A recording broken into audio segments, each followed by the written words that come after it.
Jorge, me responde uma coisa. Pornografia, sim ou não? Talvez. A religião, ela é uma espécie de mecanismo libertador para aquele que não consegue ascender materialmente. Tem um lance que depois é só com uísque que bate, mas quando você é novo, bateu é o hormônio.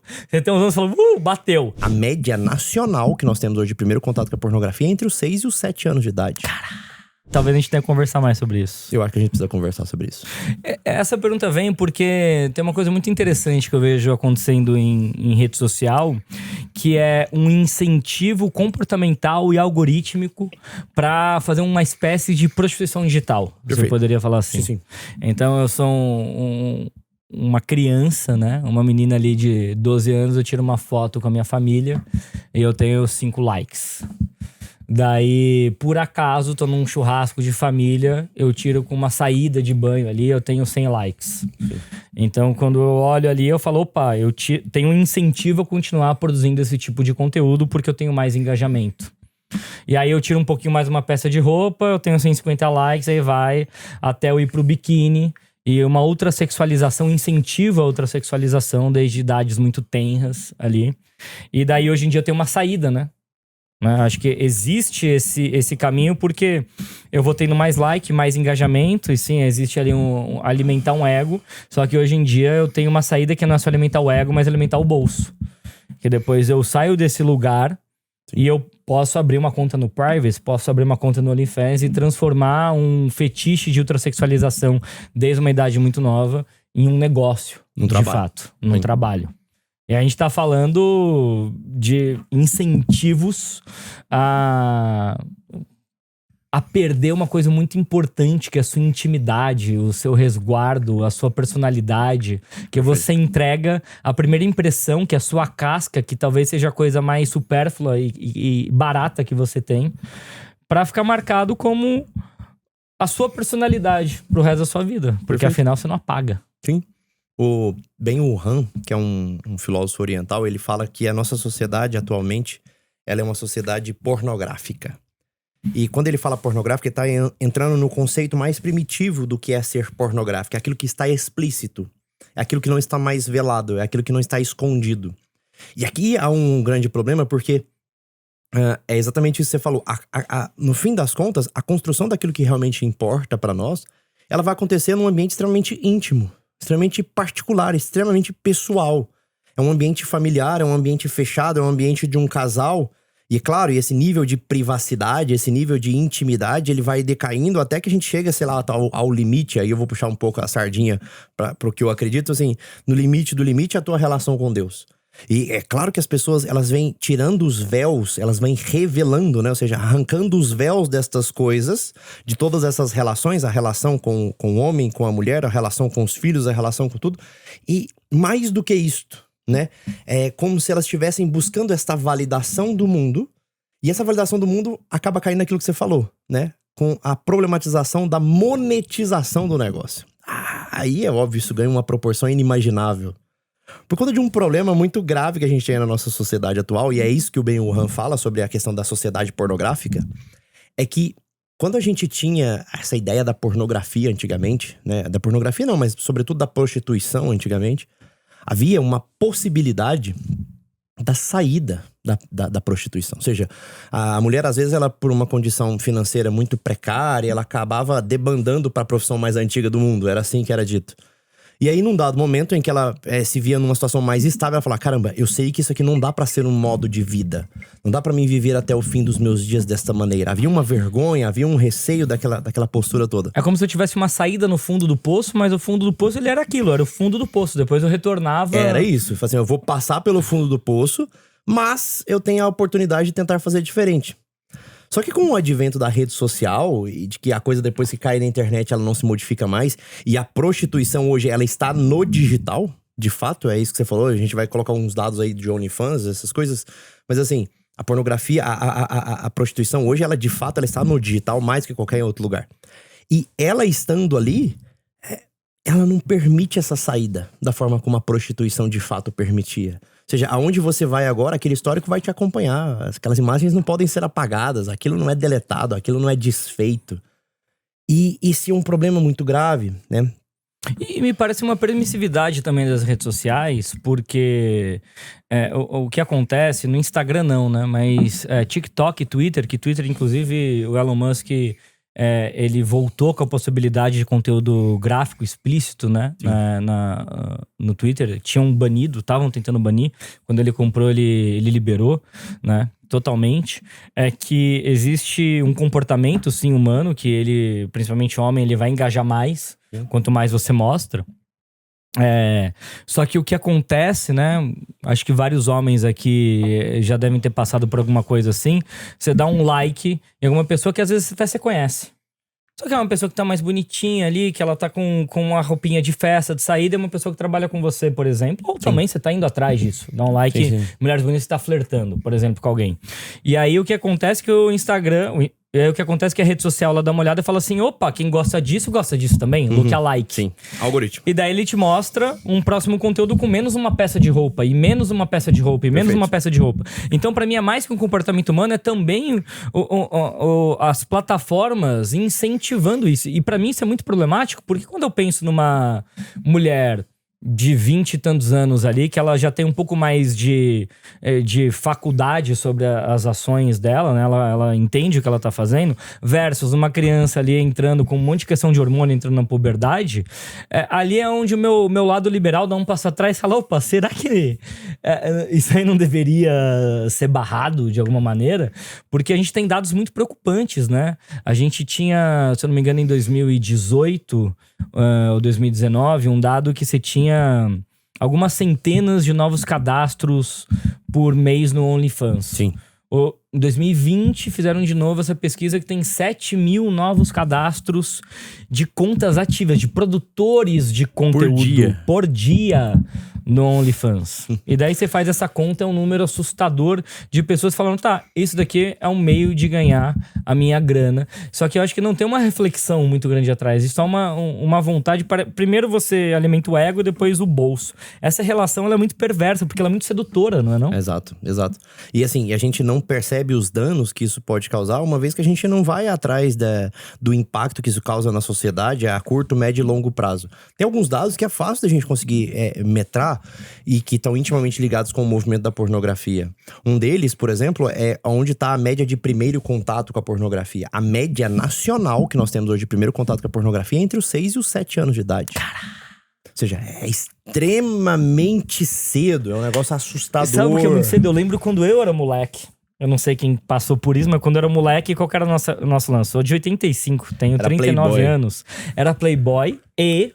O que acontecia? Quando você tinha ali 12, 13 anos, quando o hormônio começa a bater, tipo, bateu, né? Tem um lance que depois é só com uísque que bate, mas quando você é novo, bateu é o hormônio. Você tem uns anos falando, bateu. E daí você fica caçando, né? Ali o tornozelo da donzela. E aí o que acontece? Eu lembro, né? Vou assumir um crime aqui. Da molecada indo na banca do bairro, distraindo a mulher e roubando uma revistinha um pouquinho mais explícita ali pra olhar, e era um negócio raro. Uma fita cassete pornô, alguma coisa. Ou ver a Manoele na madrugada, que inclusive faleceu, uma homenagem a Manoele. Faça homenagem com você. Esse programa é muito bom. Bem entender. Existia uma busca pelo secreto. Perfeito. O secreto, de fato, era secreto. E era numa idade onde o hormônio tava borbulhando ali. E me assusta muito ser 6, 7 anos. 6, 7 anos. A menarca... Porque não foi nem... Você não tem nem a razão ainda de procurar isso daí, né? Exato. É pela simples exposição. Então antes era um hormônio que fazia a busca de uma ação. Agora a ação, na verdade, tá precipitando o início do hormônio. É exatamente isso. Tá precipitando o início do hormônio? Quando a gente pega, por exemplo, é fácil a gente conseguir esses dados na população feminina. A menarca, há 50 anos atrás, a média de idade inicial da menarca era por volta dos 14, 15 anos de idade. Ou seja, a primeira menstruação. Hoje, a média de menarca é entre os 9 e os 10 anos de idade. Uau. Ou seja, a única coisa que corrobora este dado, ou seja, a única mudança social que nós tivemos... É a exposição gráfica. É a exposição gráfica. E digo mais, só fazer um adendo aqui. Tem muita gente que entende muito errado essa questão da pornografia.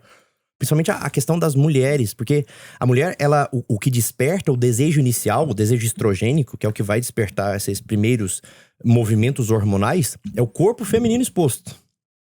Esse é o grande as da O questão. próprio corpo, o seu corpo exposto. O seu corpo exposto. Esse vai ser a primeira coisa. E não ver o outro corpo exposto. Não. O seu corpo exposto. Uau. Então, assim, esta é a primeira busca. E, claro, quando você vê outras mulheres expostas, né? Você começa a fazer este processo comparativo. As meninas fazem isso. Elas começam a ver outras mulheres expostas, começam a olhar pra si mesmas e começam a se questionar aquilo e começam a medir-se por essas outras mulheres. E vão procurando cada vez mais mulheres. Tô falando porque é normal você chegar num menino de, sei lá, 8, 9 anos de idade, se você vê ele assistindo um TikTok de uma moça rebolando, com pouca roupa, de biquíni, você vai achar, porra, moleque, você tá de sacanagem, né? Para fazer esse negócio.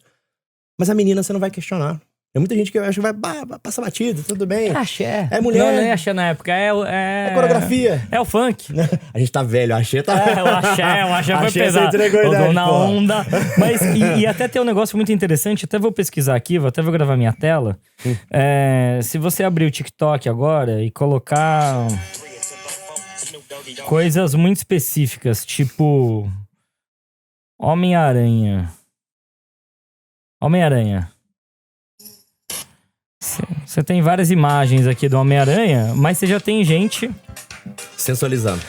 Mano... Na terceira imagem. É a terceira imagem, entendeu? Homem-Aranha é tipo... pornográfico. Ele...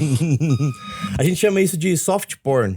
É um soft porn, porque eu tô com o corpo ali todo marcado, eu sou insinuante, né? Como isso. diria o Clóvis de novo, né? Aquele corpo é desejante, aquele corpo é pedindo o toque glúteo. Então, existe uma coisa que às vezes parece besteira, só que o empilhamento dessas imagens, ele vai pedindo, ele me dessensibiliza. Perfeito. É só uma mulher dançando, é só um cara dançando. Perfeito. É só alguém ali num movimento artístico que seja. Só que daí eu vou empilhando isso, eu desensibilizo e eu preciso de um outro estímulo pra me sensibilizar. E isso daí vai tendo um efeito cascata, né? Sim. Esse ponto que você tocou agora foi um ponto que a gente não vai lembrar aqui isso com clareza, mas na década de 70 e 80 aconteceu parte dessa dessensibilização, que foi inclusive com o advento da revolução sexual. Ela aconteceu muito, às vezes a gente critica muito a exposição atual, claro, por conta da internet, mas a televisão da década de 70, 80 e anos 90, sobretudo, era um negócio explícito pra caramba, era um negócio horroroso nesse sentido. Agora, o maior problema tá nisso que você falou assim, sobre a questão da dessensibilização, ou seja, do ir perdendo essa noção do estímulo que isso gera. No cérebro humano, fazendo uma explicação médica sobre essa questão, o grande hormônio envolvido em tudo isso é a dopamina. A dopamina, ela tem o que a gente chama de nível basal, ou seja, é um nível que ele é um nível normal dentro do nosso sistema nervoso central. Quando ele começa a cair, esse nível de dopamina, é onde a gente começa a ter aquela sensação, ele estimula os receptores e a gente começa a ter aquela sensação de vazio. Sabe quando você abre a geladeira e fica olhando pra dentro da geladeira, caçando a resposta procurando pra vida? Um arco-íris ali, só que só tem maionese. Exatamente. Essa sensação de uma procura por algo que você não sabe nominar o que é exatamente a deficiência de dopamina. E aí é que tá. Onde a gente vai procurar dopamina? Naqueles gatilhos mais rápidos e fáceis. Então vai procurar comida, bebida. E entre elas, a que tem sido o carro-chefe dos dias atuais é a pornografia. Quando você faz uma exposição à pornografia, o pico de dopamina que a gente faz é muito grande. Por quê? Porque você não assiste um vídeo, você não vê uma foto. Você fica por 30 minutos, 40 minutos, 1 hora, mais de 1 hora, assistindo vídeos em sequência. Tem um especialista, Ben Shapiro, conservador, inclusive meio maluco da cabeça. Ben Shapiro é o roteirista do Seinfeld, é o produtor também. Exato. O Shapiro, ele tem um dado interessante que ele mostra sobre essa questão do rolar o feed no site de pornografia. Ele fala que um adolescente hoje de 15 anos, ele assiste mais corpos nus, mais atos sexuais em um único dia, mais do que o avô dele assistiu a vida toda. A vida toda, num único dia. Esse dado é absurdo. E daí talvez mostre por que tem uma sociedade que transa cada vez menos. Porque daí quando a pessoa encontra uma pessoa real, que ela fica pelada na frente dele e não tem aquele corpo extremamente idealizado que ele procura, né? Perfeito. Photoshopado, ele fala, é isso então? É isso que me E resta. aí ele brocha. Exato. Ou ele não vê um poder. Ele fala assim, eu sozinho na minha autofelação ali tava melhor. É isso. Ou seja, as pessoas elas conseguem achar mais prazer na solitude, no 5 contra 1, no descabelando o palhaço, do que de fato com uma mulher real diante deles. Me parece que a paisagem tá mais sedutora que o terreno. Perfeito.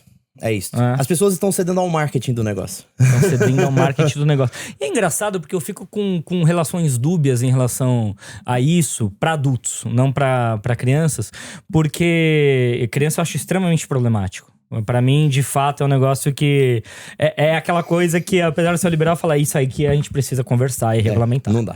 É muito perigoso, porque achar que a gente vai, através da educação, controlar tudo com o tempo que a gente tem também, etc., não lidar com a realidade concreta das pessoas, Perfeito. né? Que tem que trabalhar, o pai e a mãe o dia inteiro. Mas eu fico pensando que, assim, poxa, eu acho também que... não acho ruim a mulher também, ela dessexualizar o corpo dela. Perfeito. Entendeu? Uhum. Só que ao mesmo tempo, quando essa dessexualização, na verdade, é pra hipersexualizar mais, porque eu quero ver mais, e não só pra dessensibilizar e falar, gente, é só um ser humano. Perfeito. Existe esse contrapeso, né? Ao mesmo tempo que eu acho que a mulher, ela não tem que ser vista como um objeto de desejo somente. Ela é um ser humano, né? E é engraçado falar isso em voz alta, mas o homem, ele tem muito isso de, caralho, é um pedaço de carne, é um pedaço de carne. Então tem um trabalho aqui que eu vou tirando, que a gente até falou no outro episódio, a galera ficava excitada com um pedaço de tornozelo. Perfeito. A gente dá risada. Sim. Só que daí a gente foi tirando a roupa e dessexualizando. Só que o que a gente vê é que não dessexualiza. Esse aqui é o extremo da sexualização cada vez mais. Sim. E por isso que você vai pro gráfico cada vez mais, né? Sim. Você vai E onde desviando a janela. antes você tinha... o que é mais curioso é que o pornô você tem de graça. E daí o OnlyFans é uma das maiores empresas do mundo. E você tem que pagar Não faz sentido esse pra negócio, ver né? as pessoas nuas ali, ou em atos explícitos. É como se você colocasse a pornografia num outro patamar. Agora a pornografia é como se você gerasse agora uma tentativa quase grosseira na realidade de tentar gerar uma espécie, vou colocar entre muitas aspas aqui, de uma intimidade com esse conteúdo agora. Porque não é aquele conteúdo que tá aberto pra todo mundo. É um negócio assim que poucos podem ver. É uma pessoa assim que eu tô vendo, etc. ali, que eu tô acompanhando o dia a eu tô dia olhando dela. na fechadura dessa pessoa. É isso, esta é a ideia. A ideia do fetiche, na verdade, é a ideia do olhar pela fechadura. É o estar diante de um negócio que é proibido. Porque como a sociedade tá muito pornografizada, aquilo que você acabou de falar, você vai dessensibilizando, chega um ponto que você vê uma pessoa seminua na rua, você fala, foda-se. ok. Então assim, você precisa de um estímulo diferente agora. Não basta o estímulo da falta de roupa. Não é isto. O que eu posso É acrescentar o estímulo diferente? de você não estar convidado. É exatamente, perfeito. É exatamente, esse é o movimento do OnlyFans. E aí, quando você coloca a comercialização em tudo isso, isso ganha uma proporção inimaginável. A gente tava falando aqui, são 210 influenciadores, 210 milhões hoje de clientes do OnlyFans, regulares, 210 milhões. É o Brasil. Cara, isso é impressionante. É um Brasil inteiro, um a população continente. inteira do país, uma população continental que utiliza o OnlyFans hoje. E olha que eu tô falando só do OnlyFans, porque ele não é o único. Inclusive, ele não tá em alguns países. Assim, caramba, a proporção disso é inimaginável. E aí a gente chega a dados absurdos. Você fez um comentário ali há pouco que é muito interessante a gente levar isso em consideração. Porque conforme a gente vai se dando a este excesso de pornografia, 2 movimentos vão acontecer. Um deles é o que eu tava falando do nível de pornografia, né? Quando você estimula gravemente, quanto mais aguda é esta curva, maior é a queda dessa dopamina depois, na hora que ela passa. E quanto mais ela sobe, mais ela cai. E ela nunca cai ao que estava antes, ela não cai a um nível basal. Ela cai vai pra baixo. Abaixo, exatamente. É isso que a gente É uma esse gap. depressão. É exato. Essa depressão, eu tenho certeza, todos vocês que em algum momento já viram pornografia, ou não só com pornografia, É o tô dando sentimento exemplo de da que usa pornografia. Venvance. No final do dia, quando eu usava, eu... É esse sentimento da falta do Venvance. É exatamente esse sentimento. É o que passa É um aquela vazio. estabilidade dopaminérgica. Não é o normal, é o vazio. Perfeito. Esse gap é onde ele causa aquela sensação de que eu preciso ser reestimulado. É aqui onde começam a aparecer as compulsões, os vícios. Porque a hora que ele cai e fala, cara, eu preciso de um estímulo novo. O que ele faz? Ele assiste de novo. Ele se masturba de novo. Ele faz um pico novamente. Só que a hora que ele faz esse segundo pico, o pico eufórico, o excesso de dopamina, ele é danoso ao corpo. Então o que seu receptor começa a fazer? Ele faz um movimento chamado neuroplasticidade. Ele vai relaxando. Quando ele vai relaxando, o que acontece? É a Aquele tolerância. estímulo. É isso, ele vai gerando tolerância. Vai Aquele gerando estímulo já não tolerância. gera mais o mesmo estímulo. Então antes você assistia um vídeo, agora você tem que assistir 10. Agora você tem que assistir 100 vídeos. Agora você precisa ir pro chat. A quantidade de pacientes que eu tenho no consultório todos os dias, que começaram com a pornografia 1 ano, 2 anos, 10 anos depois, ele não consegue mais abandonar a garota de programa. Agora, o hobby dele agora é garota de programa. Ou a espetacularização, né? A esposa não responde à espetacularização Perfeito. daquele produto ensinado, porque no final é um produto, né? É só isso. E o que você tá falando é muito interessante, porque essa busca pela dopamina, essa depressão, ocorre nas duas pontas, né? De quem produz e quem consome. Perfeito. Porque é também o que leva a pessoa, né? Ela recebe o pico de dopamina pelo like, só que dela tem mais likes e mais likes, daí uma peça de roupa dá mais like, vai tirando até chegar também no extremo. Então é um movimento onde você tem uma via de mão dupla, conversando e dialogando para chegar nesse mesmo lugar. Ambos vão tentar fazer isso. E o dano maior disso é que esse gap, quando ele se forma, primeiro, é onde aparecem as compulsões, onde a pessoa precisa reestimular para ela tentar manter esse estímulo dopaminérgico. Então ele procura de novo, até que ele fica refém daquele negócio. O gráfico, o pico já começa a ficar abaixo do nível basal. Isso é grave. Inclusive a gente tem hoje... O pico de dopamina é abaixo da normalidade de uma pessoa com menos estímulos. Isso. Ou seja, significa que para você ser funcional, naquele dia você vai ter que assistir pornografia. Ou eu compro um Cialis. Perfeito. É onde começa a acontecer a perda da naturalidade do ato sexual humano. Como você tá hiperestimulado pelo excesso de dopamina, você não consegue alcançar esse mesmo estímulo com a mulher real. Onde as pessoas estão começando a parar de fazer sexo. É um dado do Japão lá de mais de 40% da população sexualmente ativa no Japão hoje, fizeram essa pesquisa, mais de 40% da população não faz sexo. Por opção. É um celibato. Eles escolhem isso. Aí você fala, mas caramba, é uma escolha por um princípio moral? Não. Porque a pornografia e a masturbação supera o prazer que eles sentem com o sexo. E tem um negócio interessante, tive recentemente lá e conversando com uma galera que mora lá, existe um senso comum, né, um clichê, que ele é corroborado por alguns atos que são bem assustadores, né, do governo. Então, o clichê é que o japonês é pervertido. Ele é quietinho, mas ele é pervertido. Ele é tipo um mineiro. É o mineiro, eu não sei. É o mineiro, é o come quieto, né? Lá ele. Ó, um goiano falando de mineiro é preocupante. Mas o que acontece, cara?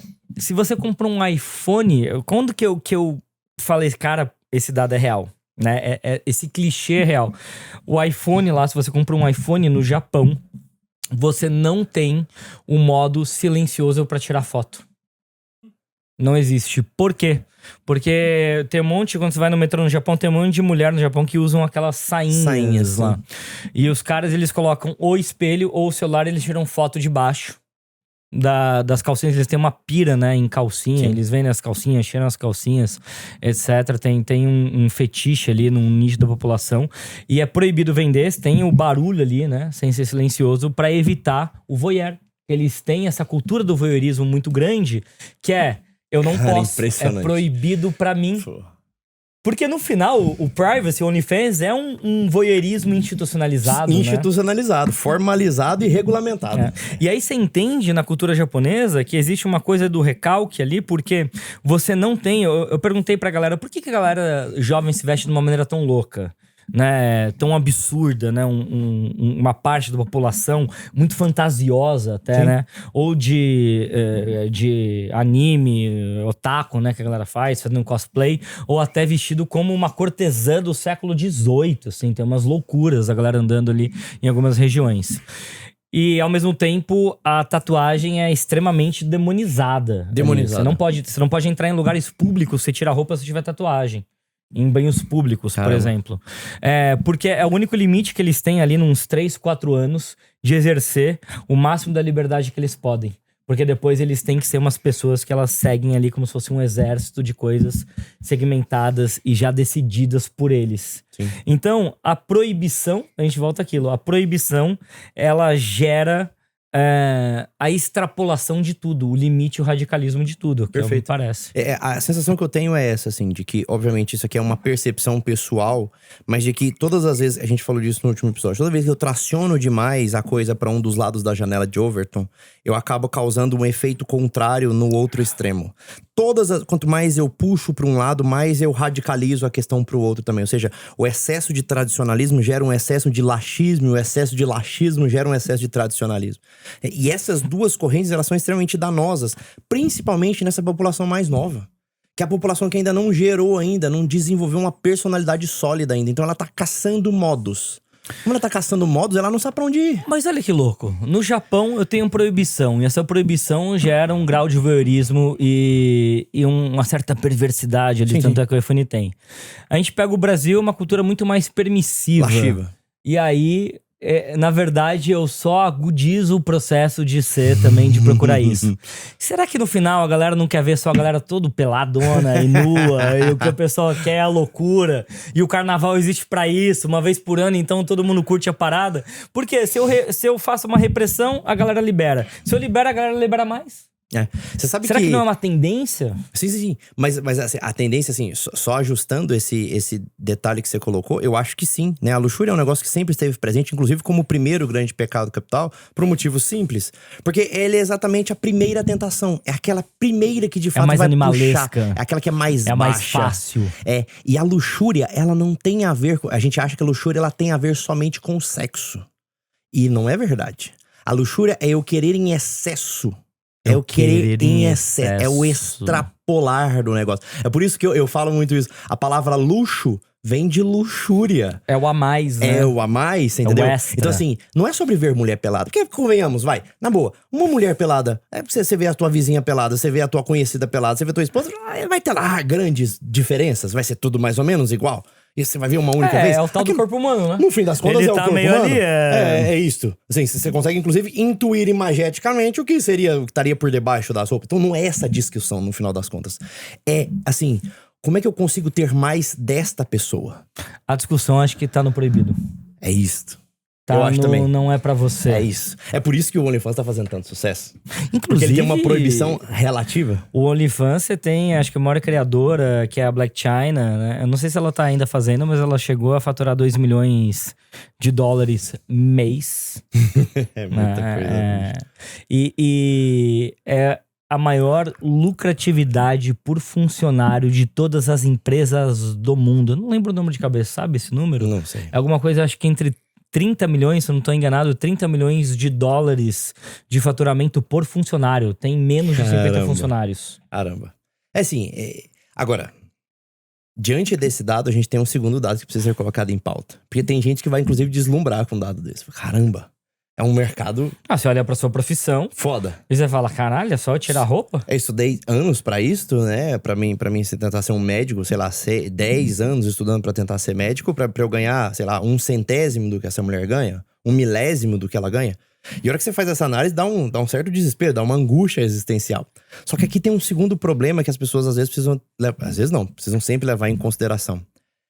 O índice de suicídio entre as atrizes pornôs, entre as mulheres que fazem OnlyFans, é extremamente alta. Há inclusive um sociólogo em inglês que ele tem defendido uma tese de que é necessário proibir essa prática de forma estatal. Ou seja, o Estado precisa intervir e proibir esse negócio por conta do risco da saúde das pessoas que estão produzindo conteúdo. Que era uma coisa que a gente falou lá no começo. Porque antigamente a prostituta ela conseguia sair. Essa menina hoje do OnlyFans, ela não consegue mais sair. A imagem tá eternalizada na internet, entendeu? Né? Esse negócio tá fixado na estrutura da realidade pra sempre. Sabe? É a Mia Khalifa, né? Uma das maiores atrizes pornôs da história. Eu acho que ela tem 30 ou menos de 30 vídeos. E não importa, a Mia Khalifa é atriz pornô. Ela pode virar neurocirurgia hoje. É isso. Não importa. O estigma vai acompanhar ela pro resto da vida. Ela é atriz pornô. E é muito triste um mundo onde a sua imagem está tão pornográfica, gráfica, que eu não consiga me ressignificar. Perfeito. Eu não consiga recomeçar alguma coisa. É isso. E depressão é isso, né? Eu não ter o vislumbre de um futuro diferente do que eu planejo, né? Deixa eu te montar um negócio. Lembra que eu falei da dopamina? Do estímulo e do gap? Esse gap, quando ele se forma, o nosso corpo tem uma outra forma, uma forma secundária de tentar alinhar ele. Você tem com o reestímulo, mas você tem uma outra forma, que é o corpo, ele faz um mecanismo metabólico para tentar realinhar e normalizar essa dopamina. Para que ele faça esse processo, ele gasta um outro neurotransmissor no processo, que é a serotonina. O que isso quer dizer? Quer dizer que a longo prazo, o excesso de dopamina, ele vai causar depressão. Tem uma série de estudos mostrando isso aqui é notório na ciência.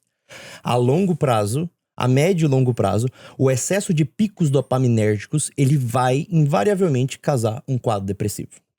E aqui a gente tem um negócio absurdo, ou seja, a ideia de que o excesso de prazeres, se ele não é ordenado, se ele não é temperado, se ele não é ajustado, se ele é simplesmente jogado, a chance de você conseguir perder totalmente o sentido da vida e entrar numa espiral de autodestruição é muito grande. É o que aconteceu com o Dan Bilzerian. Porque eu não consigo enxergar o amanhã, né? Você não consegue mais enxergar o amanhã. Porque ele vai parecer um eco de um hoje e o meu hoje tá uma bosta. É só uma repetição. É só uma repetição da tua vida diária. É um loop, é uma areia movediça. É isso. É isso. Uma areia movediça. Você não tem uma continuidade. O Dan Bilzerian falou isso, né? Ele chegou num ponto... quem não sabe, o Dan Bilzerian fez sucesso sobretudo com a indústria da maconha, etc. Poker, mulheres, maconha e maconha. Foi carros isso. Esportivos. Era essa a indústria dele. E ele falou que, assim, que ele chegou num quadro de extrema depressão e que ele não tinha prazer nenhum mais em ter as mulheres que ele tinha. Ou seja, tinha mulheres belíssimas, todo dia mulheres novas, e ele não tinha nenhum prazer. Nenhum. Zero. Ele olhava pra elas como se fosse uma coisa assim... Como nada. Como nada. Como nada. Como se fosse uma xícara na frente dele, né? Como se fosse, basicamente, um poste na frente dele. Era a impressão que ele tinha daquelas coisas. Eu lembro que uma vez um amigo meu... O mercado digital, ele é muito bonito na possibilidade de você alcançar uma potência, uma escala que você não teria em outro mercado. E ao mesmo tempo ele tem algumas armadilhas. Uma dessas armadilhas é um amigo meu, ele faturou mais 100 milhões em um ano. Equipe de 5 pessoas. E aí, muito feliz, tal, comprou um avião e tal. Primeiro mês que encontrei ele depois de finalizar esse ano, ele comprou uma Porsche. Daí ele falou da Porsche e tal. Encontrei ele 2 meses depois, ele tinha comprado aquela Jeepão da Mercedes. G63, é isso, G63, acho que é isso. Depois de 3 meses eu encontrei ele tinha trocado e comprado uma Urus. Daí eu falei, porra, cara, por que você trocou o carro, cara? De novo. Ele falou, cansei. E daí eu falei, mas onde você acha que você vai chegar com isso? Porque assim, você alcançou o pináculo do que as pessoas, quando elas estão juntando dinheiro ou sonhando, ela tá de caixa de supermercado. E essa Mercedes é tão distante, é tão alienígena pra ela, isso daí, que ela vai viver uma vida pra chegar naquilo ali. E não vai chegar, inclusive. E não vai chegar. Assim, alguns milagres, mas não, e sorte envolvida, com capacidade, mas em geral não vai chegar. E você chegou nesse lugar aí. Perfeito. E aí durou 3 meses você chegar nesse lugar. Eu, sem o seu conhecimento hormonal e dopaminérgico de tudo, eu falei, você tá fadado a se fuder na vida, cara. Se você se cansar de cada conquista, tudo vai significar nada pra você. Exato. Presta atenção nisso. Exato. O pensamento materialista, hedonista, no limite, ele vai virar nihilista. Ou seja, no limite do limite, ele vai ser assim, só importa então agora que nada funciona, nada tem propósito nesse mundo, e o ideal é mesmo acabar, como Freud disse, né, no fim da sua vida. Ele falou, talvez a terapia realmente eficaz seja aquela que acaba com a tua própria vida. Porque no fim das contas, perdem-se todos os prazeres. Uma vez que, se você se dispõe a alimentar esse id, e ir alimentando e retroalimentando, e de novo, e de novo, e de novo, chega um ponto que ela não tem mais sentido. E se ele não tem mais sentido, ou seja, se a vida não entrega mais prazer sensível, bom, só te resta acabar com ela. E este é o grande absurdo do nosso mundo, né? Porque tem uma coisa, tem um dado que é bizarro. Mas quando a gente faz pesquisas de como é que tá a ansiedade, a depressão, síndrome do pânico, toque, em países onde há um esforço muito grande por água, sabe? Países africanos em não que tem. o esforço por água, ele é muito... Não existe. Mas não é que é subdiagnosticado. De fato, não existe. Ou seja, não existem pessoas tímidas. Todo mundo é extrovertido. Todo mundo é animado. Todo mundo acorda de manhã cedo com propósito. Porque eu tenho que agir pra ficar vivo. É isto. Eu tenho que agir pra ficar exatamente isso. vivo. Existe ânimos nessas pessoas. Ou seja, existe também alma. não estão discutindo se eu chamo a galera de todes. Não estão. Porque não, de fato não estão. Não tá no substrato, na discussão da praxis material, de fato, do dia a dia. Eu tava agora na Islândia e alguém falou assim pra mim, né? Tava anoitecendo às 5h30 e eu tinha ido perto de dezembro. Eu falei, cara, ali no inverno, 3 da tarde, anoitece, né? Daí o pessoal falou, isso aí tá ligado às taxas de suicídio. Daí eu falei, cara, eu não sei. Eu não sei porque eu tenho visto uns estudos e de fato eu não sei, é um achismo meu. E aí pra mim é um papo de boteco que eu vou compartilhar aqui, não é nenhuma prova científica, mas umas leituras superficiais que eu fiz de galera que...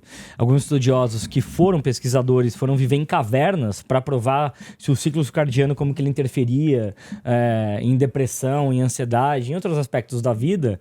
Tem várias conclusões ali, mas pelo menos eu não li coisa sobre, ficaram mais depressivos. Eu mudei algumas coisas ali de relacionamento ciclo, tem gente que aumentou o ciclo para 48 horas, e essa noção, mas ele não ficou mais deprimido pela ausência de luz. O que eu cheguei pros caras e falei, cara, eu não acho que na Islândia ou em países nórdicos as pessoas ficam mais deprimidas por falta de luz. Eu acho que é porque não tem problema. Basicamente. Falta problema pra galera. E daí me lembro, de uma maneira mais popular possível, que o que responde isso é o meme que eu mais gosto, que é Jordano. Deixa eu entrar na sua vida Jordano, um minutinho. deixa eu falar um negócio Só com você. um minutinho. Eu sei que você tá chamando de depressão. É falta de problema, cara. Sua vida é muito certinha. Casa com uma mulher divorciada que tem 3 filhos. Arruma um carro usado ali que você vai ter problema. Vai pro ponto de ônibus pegar chuva. É isso. É isso. Você sabe que Aristóteles, ele colocava uma premissa seguinte, de que o que dava ânimos para a vida, ou seja, o que dava movimento para a vida, o que dava propulsão... Que é a alma, né? Alma, exato. É ânimos, é alma. Aquilo que dava propulsão é exatamente a possibilidade de chegar. E quando ele fala essa ideia da possibilidade de chegar, é incrível, porque assim, quando a gente coloca essa possibilidade de chegar no mundo material, cara, isso tem um limite. Sabe assim? Não que nem todo mundo vai chegar lá, assim, materialmente falando. Mas mesmo a pessoa que lá tá num caixa do supermercado e ela coloca um limite material, vai chegar um ponto que ela vai chegar... Pode ser que ela bata nesse limite. Que às vezes não vai ser um limite lá muito alto, vai ser um negócio dentro da possibilidade dela. O grande lance é estabelecer um novo limite. É exato. Então ela vai colocando novos limites. O que o mundo contemporâneo fala é que você precisa ter sempre uma nova meta. Só que aí é que tá. No fim das contas, a gente vai ser sempre freado pela própria matéria. Porque a gente começa a envelhecer. Então a gente vai perdendo força motriz. Então por mais que a gente queira... Então o destino é a depressão, se eu trabalho nesses termos. É isto. Por isso tem um monte de velho deprimido. Perfeito. Se eu vivo... A gente tem a sociedade velha mais deprimida da história da humanidade. Porque é uma sociedade pautada por estas metas materiais. E quando você chega na velhice, você não consegue mais bater meta material. Ou você alcançou, ou você não tem mais condições de chegar lá. Ou você diminui. Você começa a afundar, literalmente. Caramba, sobra o quê? Essas metas, elas não podem ser materiais. Essas metas, elas precisam ser metafísicas. Elas precisam ser metas transcendentes e espirituais. Se elas não tiverem esse aspecto espiritual, dificilmente a gente não vai chegar nesse ponto de embotamento do ânimos. Mas isso não é muito difícil pra quem tá trabalhando pra pagar boleto? E eu volto pra coisa da pornografia que a gente tá falando. No mundo que a gente vive... não é muito sedutor e, porra, a pessoa tá ali, eu tô ganhando 2.000 e eu posso ganhar 5.000 que seja, né? Não vai ser uma estrela do OnlyFans, mas eu tô ganhando 5.000. E o que eu tenho que fazer? Eu vou tirar minha roupa ali na parada. Não tem uma... A grande dificuldade não é conciliar essa meta espiritual à realidade material? Perfeito. Até porque, sob certa perspectiva, quando a gente analisa os sociólogos contemporâneos, eles vão falar assim que a religião ela é uma espécie de mecanismo libertador para aquele que não consegue ascender materialmente. Bom, tudo bem, ele não vai chegar nos 10.000 por mês. Mas ele é capaz de ser forte, corajoso, prudente, temperante, ter fé, ter esperança e ter amor. Daí minhas metas são virtudes. É isso. A meta ela tá ancorada sobre uma outra natureza. É difícil pra caralho.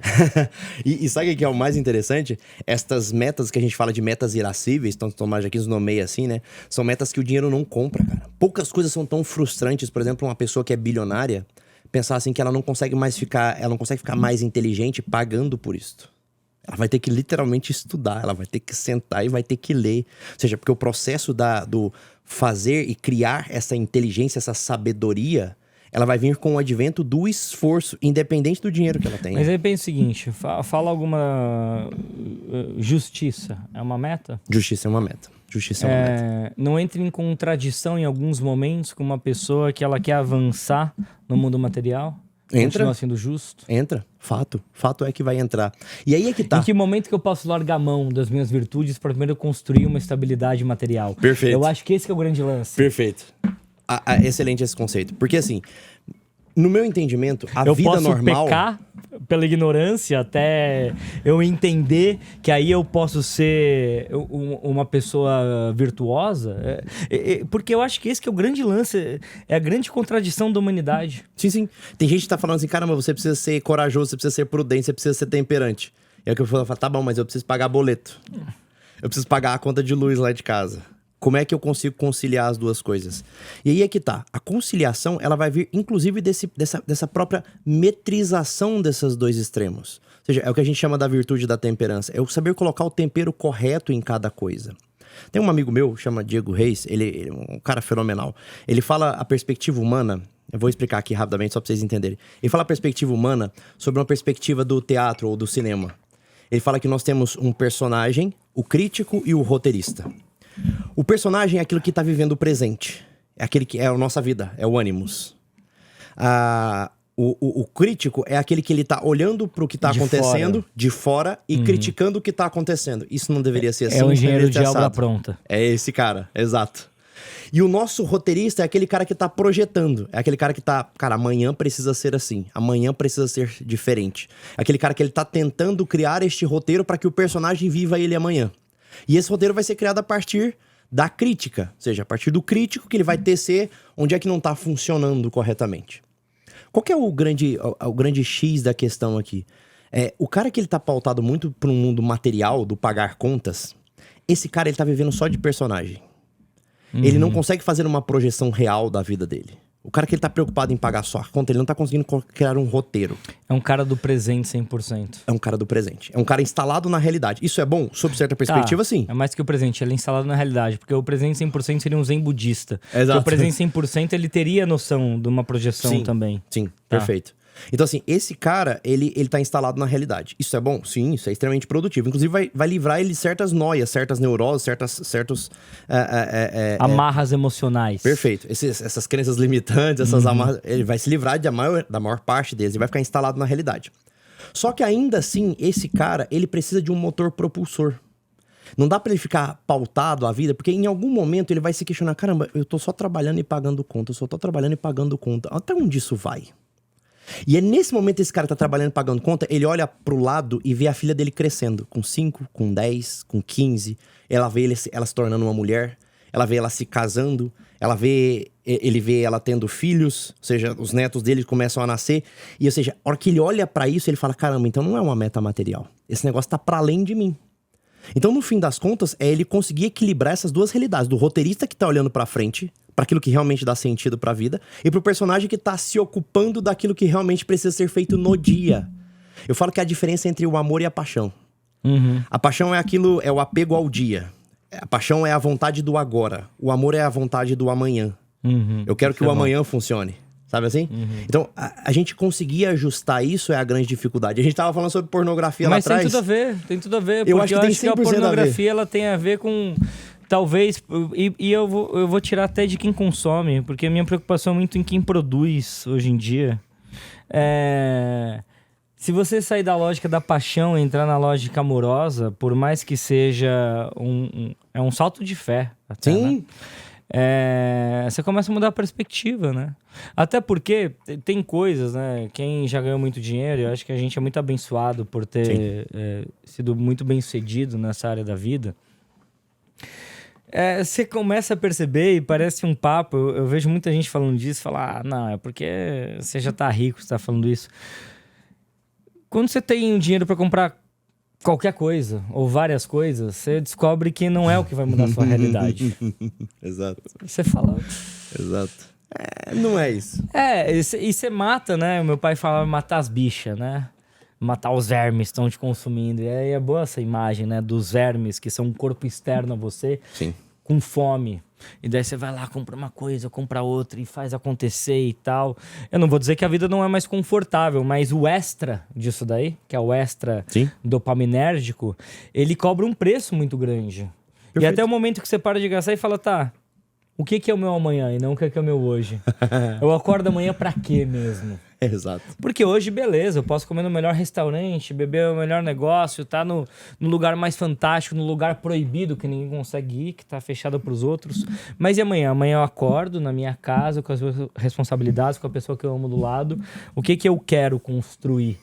E que não é materialmente. Porque construir materialmente você tá construindo, ou tem ali uma meta, mas não é o que te move de fato. Tem uma parada que é muito boa da gente analisar. O Daniel Kahneman, ele morreu tem talvez uns 6 meses, eu acho. Ele morreu tem pouco tempo.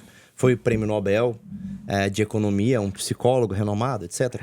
Ele escreve uma obra chama Pensamento Rápido e Pensamento Devagar. Ah, é bom pra caralho. Sensacional. É incrível Pô. esse livro. E o Kahneman vai falar uma parada que é interessantíssima, que é assim, ó.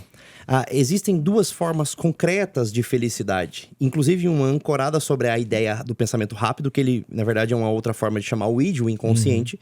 E uma ideia de felicidade ancorada sobre o pensamento devagar, ou o pensamento propositivo, ou a consciência, a Que razão. é a sublimação do Freud. É também, isso, seria a ideia da sublimação do Freud, perfeito. E como é que ele descreve essas 2 felicidades? É impressionante, ele fala, a primeira felicidade, ela tá ancorada sobre o estímulo de dopamina, que parece ser uma felicidade, só que ela tem um resultado depois na estrutura da realidade muito interessante, que é quando você revisita aquilo não estimula de novo. Ele não dá uma sensação de completude. Porque eu preciso do ineditismo. É isso, eu preciso do estímulo. É isso que a dopamina gera, eu preciso do estímulo. Se eu não tenho o estímulo, a lembrança do estímulo não gera novo estímulo. Nada. Não gera absolutamente nada. E quando eu tô numa relação amorosa de pensamento de sublimação a longo prazo, a lembrança da experiência e do estímulo, ela tem uma recarga. Ela é um loop. Esse hormônio é a ocitocina. A ocitocina é o hormônio do amor, exatamente. É aquela ideia assim que quando você lembra, cara, eu lembro do dia do meu casamento, aquilo te dá uma alegria. É estranho assim. Eu lembro do dia que eu me formei. De um reencontro com um amigo, de um abraço, exato, de uma há uma coisa... atualização do negócio, ou seja, a ocitocina é o hormônio da atualização. Porque ela tá para além do tempo, a dopamina ela tá ancorada no dia, né? A ocitocina ela tá para além do tempo, ela estabiliza as outras correntes. Ela tem base, e eu só reconfiguro o software para uma versão nova contextual. Exato, é uma atualização de todo o processo. Pô, a ocitocina bonito, tem essa... E você sabe que tem uma pesquisa muito boa, assim, de Harvard, e a gente tava falando sobre a questão da pornografia, e é importante a gente trazer essa questão do sexo. Tem uma pesquisa de Harvard que, inclusive, eles reproduziram aqui no Brasil. Uma equipe muito bacana aqui no Brasil fez a reprodução desse estudo, que ele vai mostrar o seguinte. Eles fizeram um comparativo entre o sexo casual e o sexo... Desculpa, já vi um meme que chega num cara e fala assim... O que você acha de sexo casual? Eu tô comendo só meu bolinho, você vem falando de sexo casual. Ele fica... Pô, me deixa quieto. Me deixa quieto. Acho que ele tá em Moçambique, a gente recebe um negócio, é muito bom. Você vem falando de sexo casual comigo, eu só tô comendo meu mumicate. Isso bom. É meme pra quem é velho. Desculpa. Pra quem é das antigas. Eu sou a atualização aqui do memética do Jorge. Bom... O que esse estudo vai trazer? Ele fez um comparativo entre o sexo casual e o sexo matrimonial, aquele com mais de 10 anos de casado. Pegando casados com mais de 10 anos de casado. E fizeram um comparativo hormonal da dopamina e da ocitocina. E a primeira coisa que eles notaram é que o estímulo dopaminérgico no sexo casual, ele é muito maior. Muito maior. Ou seja, ele é muito mais eufórico. O que não é exatamente eufórico, boa coisa. Boa palavra. Aquilo que eu tava falando, ou seja... Quanto maior o pico, maior a queda. É uma montanha-russa, né? É, exatamente. Se o pico é mais leve, a queda ela praticamente não existe. Esse gap ele é praticamente nulo conforme o pico ajustado, ordenado, digamos assim. Então, essa é a primeira coisa. O sexo casual ele dá muito mais euforia do que o sexo matrimonial. Não vai ter aquele negócio de virar do avesso, tacar na parede, chamar de lagartixa, não vai ter. Aliás, a gente tem que falar de um episódio de Amor e Paixão. Boa. Eu sou casado há 19 anos. Boa. Você também é casado há uma cota já, né? Vou fazer 11 anos de casado. Então. É o seguinte...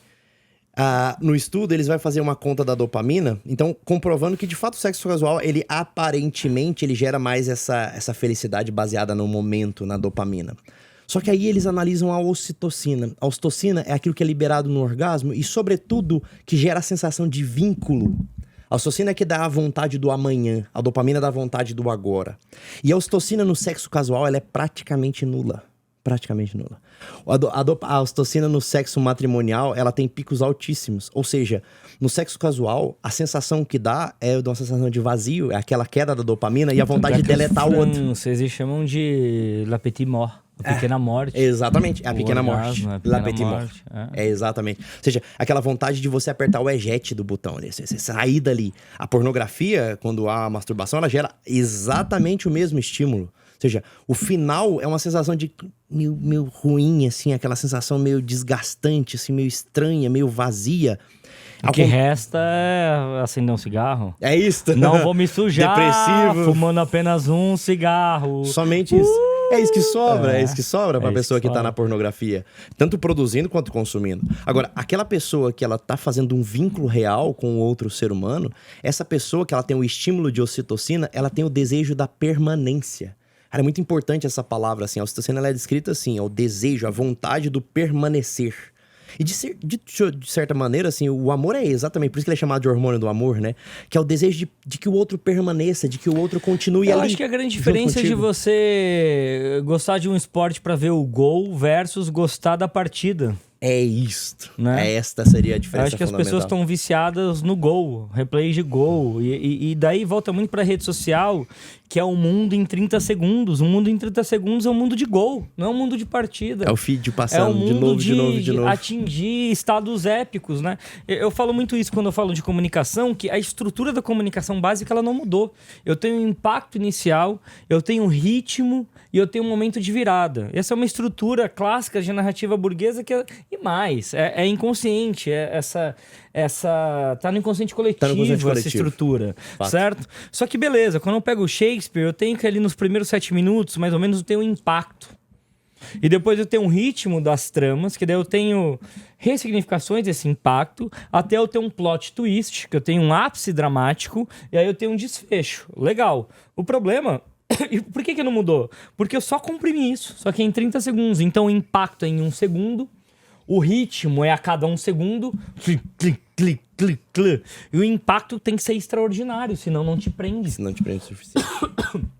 Então, o problema não tá na base de como a gente se comporta. O problema não tá na base do nosso comportamento. O problema tá na compressão de tempo do nosso comportamento. Isso é fantástico. E aí a gente tá, por causa disso, muito orientado muito mais ao imediato do que à permanência. Muito Perfeito. mais ao gol do que à partida, do que ao jogo. Vou te falar um negócio. Tem uma tese que, inclusive, eu citei o Diego Reis, ele fala muito sobre isso. É uma tese filosófica que fala sobre essa ideia da compressão e da descompressão. De que a ansiedade e a depressão seriam exatamente esses dois estados. A ansiedade é o estado de compressão. E a depressão é o estado de descompressão. Então, assim, o que é um estado depressivo? Você imagina, vou dar uma cena típica. Imagina que você trabalha muito, você é workaholic. Você tá trabalhando, não sei o que. De repente você é demitido. A hora que você é demitido, acontece um vazio na sua vida. Uhum. Aquele excesso de trabalho, ele é retirado de um momento para outro. Há uma descompressão. Então. Você entra num quadro depressivo, entendeu? É muito Falta espaço pra pouca matéria. Exato, falta espaço. É isto. E o oposto disso é a ansiedade. Ou seja, você tem que trabalhar, você tá trabalhando, de repente alguém fala, cara, você tem que dobrar a sua meta.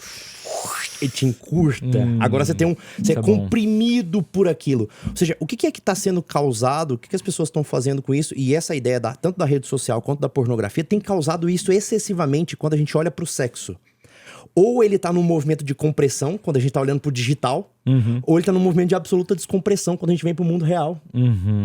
As pessoas no digital que estão cada vez mais comprimidas, ansiosas, querendo fazer, querendo aparecer, querendo like, querendo ser vista. E a vida é um filme europeu. Um final não tão feliz. Com 7 segundos pra um corte do outro. Horroroso. A vida na rede social é um trailer hollywoodiano de filme de herói. É isso. E a vida real é um filme europeu da Agnès Varda, onde o tempo ele é absolutamente real e cruel e que cada segundo dura 1 segundo. É isto. E é quando a gente volta pra esse dia real, há uma descompressão brusca. Essa descompressão brusca causa um vazio, uma depressão tremenda. Eu acho que o pior é a comparação entre esses dois. Exato. Né? Que é injusta, entre né? a expectativa e a realidade. Exato. Porque pra mim, felicidade é você ter baixas expectativas. Sim. Só que quando o mundo te apresenta altas expectativas de tudo, que a compressão é você comprimir expectativa. E daí, quando eu faço essas compressão, na verdade, o que eu tô apresentando é o mundo não é o que você pensava. E daí rola uma infantilização de como que eu lido com problemas reais da vida real. Eu não tô falando só de trabalho, tô falando de relacionamento, tô falando de amor, tô falando de permanência. De tudo. Que nem você falou. De você entender que o ritmo espaçado e constante, ele é mais caro, só que ele paga um preço muito melhor do que um ritmo frenético e inconstante. Exato, exatamente. Eu faço uma ilustração aqui fácil de pegar, assim, um símbolo fácil de pegar. O cara, ele tá programando chegar em casa e a esposa fala pra ele, olha, vou dar um caso concreto meu. Você imagina, minha esposa chega pra mim e fala assim, vou preparar um risoto de camarão pra você que eu amo tanto, que você ama tanto. Vou preparar um risoto de camarão pra você. Minha cabeça. Vou chegar pra lá, vou ter uma boa conversa com a minha esposa. Uma conversa que vai se estendendo. Uma conversa que é longa, que tem uma cadência. O risoto, ele precisa de um processo pra ser preparado. Há um ritmo naquele... Há um ritual pra ser feito. Né? O sentar-se à mesa, o falar um com o outro, comer vagarosamente. Certo? Então, tudo aquilo há um ritmo estabelecido. E ao mesmo tempo, logo depois, essa conversa ela é completada com um beijo, com um abraço, com um sexo. E a coisa se fala, dá um significado a tudo aquilo. Você fala, caramba, eu segui uma regra, eu segui um ritmo e aquilo se ressignificou-se no final. O desejo de permanência. Mas imagina que antes de eu chegar em casa, antes de eu chegar até ela, eu começo a rolar o feed do Instagram por 1, 2 horas. Ou seja, eu tô matando a minha capacidade de comunicação. Eu tô comprimindo toda a minha possibilidade de comunicação num curtíssimo espaço de tempo. Você tá se transformando num homem instante. É isso, num homem instante. E aí eu assisto 2 horas de feed de... 1 hora de feed de Instagram, 30 minutos de feed de Instagram sem parar. Depois eu assisto, sei lá, 30 vídeos pornográficos, vai tocar 2 punhetas. Caralho, mas tudo isso antes de chegar em casa? Come um McDonald's. Qual que é a sua profissão? come um McDonald's. Velho, tipo isso, né? Pega 2 twigs assim, já... Come um McDonald's, toma 1 litro de Coca-Cola e chega em casa. Pronto. Você fez coisa, hein? Chega em casa. Olha o que vai acontecer. Eu quero dormir se eu fizer isso. É isso. Por quê? Porque agora você vai estar num ritmo de descompressão. Você comprimiu tanto, você comprimiu a comida, você comprimiu a bebida. O vinho bom não tem graça. A comida boa não tem graça. O risoto não tem graça mais. É como se eu usasse um sapato apertado o dia inteiro. É isso. E o que eu quero no final do dia é só desamarrar o sapato. Perfeito. É o japonês que não quer mais fazer sexo. É absurdo, assim, mas é isto. É um mundo que, pela ansiedade excessiva, pelo excesso de compressão, quando volta pra realidade, se descomprime de tal maneira que ele não quer mais nada. Ele Você acha que então a pornografia é um arquivo zip? Eu acho. É exatamente isso.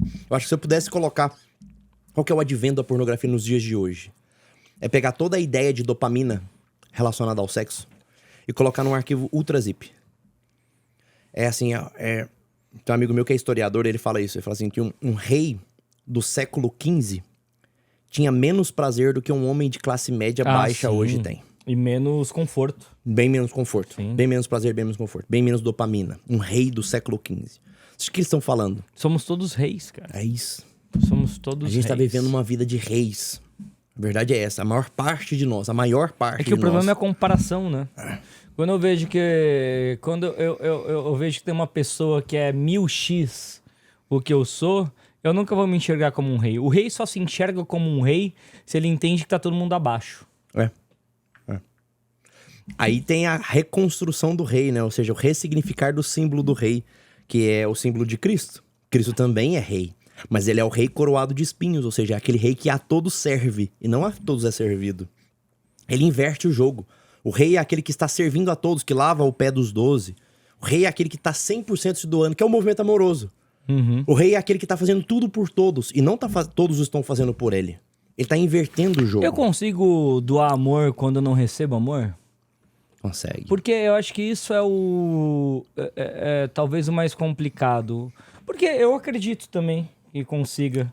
Mas você tem que estar numa busca pela virtude e por um caminho tortuoso muito grande. Eu acho que o grande lance desse movimento de compressão muito grande é uma busca por amor. Perfeito. Eu vou dar um passo atrás, porque eu acho que é banalizar muito a palavra amor. É uma busca por me vejam. Perfeito. É uma busca por eu existo. Perfeito. Né? Sabe como é que eu vejo isso? Estou aqui. É uma migalha de amor, na verdade, né? A premissa do amor, o que vem antes do amor, o amor olhando ele como uma perspectiva de virtude, uma virtude teologal, a premissa do amor é a esperança. A esperança é a nossa capacidade de literalmente esperar. Esperar pelo desfecho. Esperar por aquilo que realmente precisa ser e não por aquilo que eu quero agora. Mas por Pandora também é o maior mal da humanidade, né? É o mais cruel. É o mais cruel Porque dos males. se eu espero é a aceitação de que eu nunca vou ter no presente. Que eu nunca vou ter no Né? presente. E ao mesmo tempo eu lido com um presente de merda porque a paisagem me promete um terreno melhor. Daí a religião, entre aspas, ser colocada como ópio do mundo, né? Porque isso sobre certa medida vai ser mesmo. É claro que vai ser. E a gente tem que aceitar também a realidade social e funcional da coisa. Funcional da coisa. Funcional. Pensando, excluindo o princípio religioso da equação. Vamos olhar pra religião Vamos pra que praxis, exatamente. pra praxis, exatamente. O que ela oferece pra sociedade hoje? Ela oferece uma estabilidade moral pra toda uma sociedade. Se a gente retira a religião de uma sociedade hoje, a chance da maior parte dessa população adoecer psiquiatricamente é muito grande. É muito grande. Essa estabilidade, ela vem desse olhar não pro agora, mas pra um outro lugar, em um outro momento, em um outro estado. Aquele negócio que eu falei da meta transcendente, né? A religião proporciona isso. Então, assim, socialmente falando, a religião ela é um fator estabilizador da sociedade. E não pervertedor da sociedade, como é colocado por muitos. Assim, a religião ela tá embotando a sociedade, ou ela tá colocando... Não. Acho que se a gente for muito honesto... Porque existe uma utopia de que o ser humano consegue ser maior e superar essas coisas. Sim. Só que nunca foi provado, né? Isso daí. Tanto é que você tem... pelo mundo inteiro, ao mesmo tempo, rolando o pensamento místico que depois se transforma no pensamento religioso no mundo inteiro, concomitantemente, e tanto com o avanço científico, com o avanço de diálogo, de conversa, você não... agora não, o mundo é teu. Não me parece. Vai crescendo também uma ressignificação até religiosa, uma resistência religiosa, eu diria, né? Das mais variadas cores que existem aí, porque ao mesmo tempo o ser humano achar que as próprias regras que ele inventa por si bastam, também é muita ousadia. Às vezes a gente tem dificuldade até de pagar boleto, né? Às vezes a gente tá olhando pra um lugar muito... isso é um fato. Inclusive, essa é uma neurose que a gente chama, neurose religiosa. Duas realidades ao mesmo tempo. Dupla realidade, exatamente. É uma dupla realidade, ou seja, ao mesmo tempo que a pessoa tá lá falando... E eu vejo isso muito, a internet abre a possibilidade pra isso. O Estado precisa me ajudar. Eu sou livre. Eu não preciso de ninguém com nenhum pensamento dogmático, por exemplo. É isso, é o duplo pensar. A gente vai cair sempre nessas neuroses, nessas maluquices, né? Que no fim das contas nada mais é do que a diferença entre o pensamento consciente e a realidade. É só isso, assim. Há um antagonismo entre o pensamento consciente, não, aliás, o pensamento inconsciente, né? Ou seja, aquilo que sai do seu estômago, aquilo que sai do id, aquilo que sai com um pensamento impulsivo, né? Com a ideia que aquilo que vai me satisfazer e vai fazer com que eu tenha propósito nessa vida. Quem tá olhando pornografia hoje, tá olhando pro dia de hoje. Ela não tá pensando amanhã, ela não tá pensando no mês que vem, ela não tá pensando no ano que vem, ela tá pensando no dia de hoje. E aí é que entra essa questão da cultura muito... eu preciso dar conta de pagar o boleto do dia. Se eu preciso pagar o boleto do dia, então a pornografia faz sentido, você entendeu? Se o boleto do dia é a única coisa que de fato me move, então a pornografia também precisa fazer sentido. Uma pergunta, a gente tá no mercado digital. A gente tá associando a pornografia a eu mostrar o meu corpo, ou mostrar fazendo sexo, ou ter like por rebolada... Falar sobre o seu relacionamento, sobre sua vida, mostrar os filhos, eu mostrar um pouco da minha intimidade, mas nem tanto, mas de alguma maneira as pessoas acham que sim. É um tipo de pornografia? É um tipo de exposição da intimidade de uma maneira perversa ou não? Segundo aquele conceito do Ben-Hur, sob certa medida, sim. Sob certa medida, sim. A questão é isso, a gente dá uma certa frouxidão moral ao argumento para que ele caiba na nossa realidade. Todos nós fazemos isso em algum momento. A gente tá colocando os rótulos, eu tô fora disso. É, exatamente. Eu não tô mostrando... Não, mas eu não tô mostrando... Não é no frontal. É isso. Então eu tô fora disso. Não, eu tô conseguindo mostrar um negócio aqui, só minha família, não sei o quê. Tá, mas qual que é o propósito de você tá mostrando isto? O propósito é você aumentar o número de likes para que você consiga vender mais? Sob certa medida, é aquilo que eu falei, que a gente falou no programa passado. A gente tem esses rótulos que a gente se protege deles. Sim. Não, mas é porque eu sou produtor de conteúdo, sim. Mas há um pequeníssimo sentido moral que você tá pervertendo. Você falou, sou produtora de conteúdo. É, exato. Porque se o propósito dela é uma vida melhor pra família, não tem uma virtude ali? Perfeito. Então, assim, sob certa medida, a gente tem que tentar analisar onde é que estão as traves da nossa vida e o quão moral, de fato, nós estamos sendo. Até pra gente poder fazer o movimento contrário, que é o que mais me interessa. O que mais me interessa, no fim das contas, e eu acho que talvez as pessoas consigam concordar com isso, pelo menos parte das pessoas vão concordar com isso, é que não é somente o olhar pra mim, mas é o olhar pra mim com uma certa dureza também, que é uma frouxidão do olhar pra mim mesmo. Peraí, mas também eu tô fazendo algumas coisas que, tudo bem, eu não tô expondo o meu corpo, não tô expondo... mas sob certa medida há uma frouxidão moral em alguns detalhes. Qual que é o limite disso? E conseguir olhar pro outro com a perspectiva de certa misericórdia. Sabe? Mas você julgaria uma produtora de conteúdo do OnlyFans como alguém menor, como alguém frouxa moralmente? Não. Aí é que tá. Vai, vamos conversar sobre isso. Porque... Esse não foi muito rápido. Vamos conversar sobre isso. A questão é, primeiro, a gente tem que analisar o negócio de fora pra dentro. Analisando externamente só o ato concreto, fazer OnlyFans, colocar fotos na internet de você nua. Julgaria. Isto é moral? Não, isto é imoral. Ok. Ponto. Mas agora, quando eu pego as percepções internas ali, a motivação de fazer a coisa, é mais complexo. Sempre, exatamente. Né? É isso que a Sagrada Escritura fala sobre o não julgar para não ser julgado. É nesse sentido. Nós podemos julgar segundo a justa verdade, ou seja, o ato em concreto. Mas o que motivou essa pessoa para isso? Ou seja, eu não sou capaz de condenar ninguém. Sou capaz de falar, beleza, postar conteúdo pornográfico na internet é errado. Mas o que levou essa moça em concreto a fazer isso, nenhum de nós é capaz de julgar. Nenhum de nós sabe onde é que ela foi criada, como ela foi criada, como é que é a estrutura familiar dela, o que levou ela até aquela situação, sabe? Esse conceito secundário, ele só pode ser alcançado... Você é esquerdista, hein, Jorge? Então. Com certeza vão me chamar de esquerdista por causa disso. Com certeza vão me chamar de esquerdista por causa disso. Esse conceito secundário... Eu concordo com você. Esse conceito secundário, você só vai conseguir alcançar ele sobre uma perspectiva chamada misericórdia. Ou seja, colocar o seu coração, o seu entendimento na miséria do outro. O que levou o outro a fazer? Será que eu faria diferente? Eu lembro uma vez o Raul contou uma história pra gente. Enfim, não sei se eu posso partilhar essa história aqui. Acho que sim, o Raul é um cara muito aberto, enfim. E foi uma história muito interessante de que num dado momento da história, o avô havia agredido a avó, né? Havia feito uma agressão com ela e tudo. Obviamente, pelo amor de Deus, não tô defendendo nada sobre a questão da agressão. Mas a ideia é que, assim, ele falou, olha, eu não quero mais ter contato nenhum com o meu avô, né? Porque houve esse episódio. E o pai dele falou, tudo bem, mas deixa eu conversar primeiro com você e deixa eu te mostrar uma coisa. Foram até a casa do avô, falou, Zé, levanta a camisa e vira de costas, deixa eu te mostrar uma coisa aqui, meu filho. E o avô dele levantou as costas e as costas estavam cheias de marcas de chicote, né? E ele falou pro pai, né? O pai dele perguntando pro pai dele, pro avô, quem foi que causou tudo isso? Ele falou, meu pai fez isso. Eu fui criado desta maneira. Foi criado na violência. Eu fui criado na violência pura. E aí ele vira pro filho e fala assim, e tu, meu filho, se tivesse sido criado dessa maneira, seria melhor ou pior do que o teu avô? E esse é um questionamento que a gente precisa se fazer. E é muito legal porque tem essa coisa da diluição da violência. Sim. É uma história da família de que eu vou diluindo, eu parto de um lugar muito violento e eu vou sendo menos violento, e menos violento, e menos violento. Onde a pessoa fala assim, aqui é extrema violência, é porque era 3x mais violento. Cara, e daí eu acho que as nossas conversas são interessantes por causa disso, né?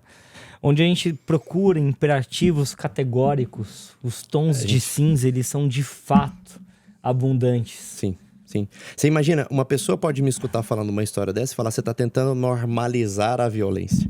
Você está tentando relativizar o peso que isso tem. É claro que não, né? Continua a violência, um homem contra uma mulher, continua sendo crime do mesmo jeito. A questão é, e aí de novo eu volto para aquele aspecto que a gente ia falar lá atrás. É isso. De onde Exatamente. É de onde veio este negócio? De onde veio este movimento? Qual que é a âncora, de fato, no final das contas, que tá causando tudo isso? Então, quando eu olho pra uma menina fazendo OnlyFans, quando eu vejo uma menina se prostituindo, uma menina de 18 anos, de 19 anos, de 20 anos, e até mais novas, com certeza, tem muitas aí que são menores de idade e estão fazendo isso.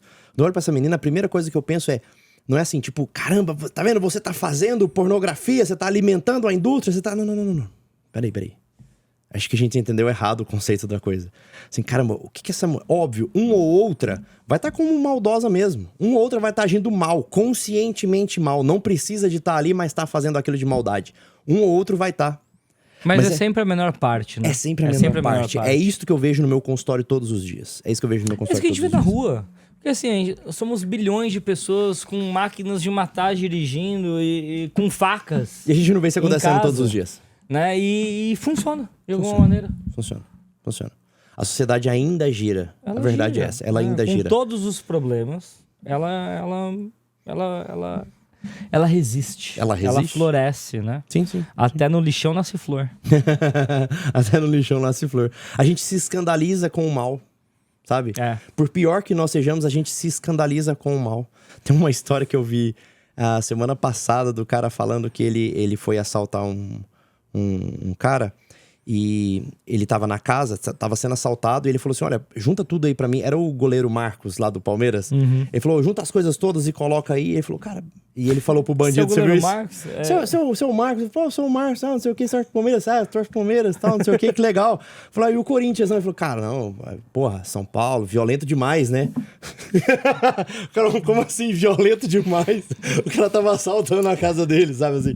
Mas há certos conceitos que ficam no ser humano. Claro, foi uma peça jocosa aqui, mas para entender que se a gente vai muito com os imperativos, isso que você falou, os imperativos sociais, eles são muito danosos. Se eu vou muito no preto, no branco, eu vou falhar miseravelmente. Mas se eu tento olhar a sociedade com um lusco-fusco, as duas coisas me sobram. Tanto o pensamento da justiça quanto o pensamento da misericórdia, entremeados. É que o lusco-fusco, ele é confuso. É de manhã ou é noite? É isso. Você não sabe. Você não sabe se tá ascendendo ou se tá descendendo, sabe? Você não sabe se tá crescendo ou se tá diminuindo. Eu acho esse pensamento muito mais agradável. A gente olhar para a humanidade desta maneira, de uma forma... isso nos torna mais capazes de sermos humanos. Porque a gente não vai simplesmente sair julgando. A gente não vai chegar dando um veredito. A gente vai ter que olhar de novo. Eu acho que o grande lance é um acolhimento.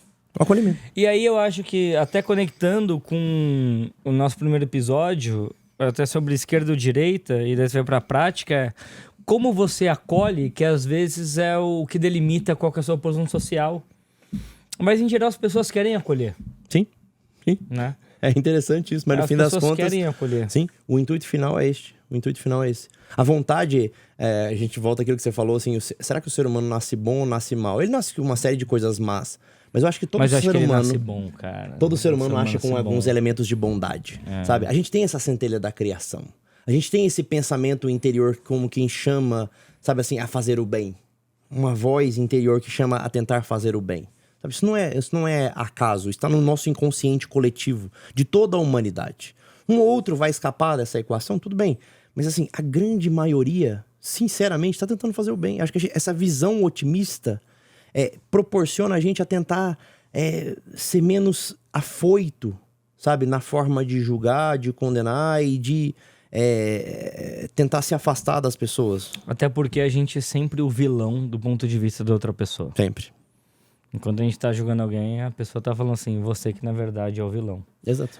Acho que essa é uma boa maneira de a gente terminar. E conversamos bastante aqui. Pornografia, sim ou não? Começamos com isso. E a gente entrou aí em vários temas. E o maior insight que eu tive aqui dessa conversa inteira, de verdade, pra criançada, independente se a gente acolhe ou não, toda a humanidade, pra criançada, pra mim, tem que regular. A gente tem que arrumar isso daí, porque a gente não pode fazer com que o comportamento e o algoritmo, eles ditem o nosso comportamento de verdade. Perfeito. Eu não vou discordar do seu insight. Eu acho que eu vou ficar com o mesmo insight, porque eu acho que é de extrema importância a gente ter essa consciência de que o adulto, ele sabe discernir.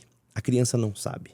E por ela não saber discernir, ela precisa que alguém discerna por ela. E não faz sentido a gente abrir a porta para algo que pode gerar tantos danos para a saúde psicológica dela no futuro, no momento em que ela não tem como dizer não para isso. Então eu acho que a criança precisa ser protegida, sobretudo. Acho que talvez seja o ato mais urgente. E você que é adulto, você que se vire, e por enquanto a gente acolhe também quando está se virando. E conte com o acolhimento de outras pessoas também, que o mundo é uma teia social muito complexa. Entre na sua teia. Eu sou Paulo Cuenca, sou comunicólogo e curioso. Sou o Dr. Jorge Rodrigues, sou médico especialista em saúde mental. Até o próximo Os Conversadores. Até mais.